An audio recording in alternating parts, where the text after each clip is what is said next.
છે તેમાં અલગ અલગ જગ્યા ઉપર તેઓ દ્વારા કરવામાં આવેલ 12 જેટલી ઘરફોડ અને 4 જેટલી વાહન ચોરીના બનાવ ડિટેક્ટ થવા પામેલ છે, જેમાંથી અત્યારે 2 બાઇક, 3 મોબાઈલ અને 200 ગ્રામ જેટલી ચાંદીની રિકવરી થયેલ છે. ઇન્વેસ્ટિગેશન દરમિયાન અન્ય મુદ્દામાલની પણ રિકવરી થશે તે પ્રમાણે અમારી આશા છે. અત્યારે જે ડિટેક્શન થયેલ છે જેમાં બનાસકાંઠાના 6 જેટલી ચોરીઓ, ઘરફોડ અને બાકી ચોરી ડિટેક્ટ થયેલ છે, જે આ વર્ષની છે.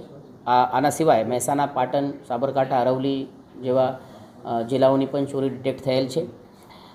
આ જે લોકો છે આની એમો આ પ્રમાણે હતી કે જે જગ્યા ઉપર તેઓને ચોરી કરવાની છે તે ગામમાં, તે શહેરમાં આ લોકો પબ્લિક ટ્રાન્સપોર્ટના માધ્યમથી આવતા હતા.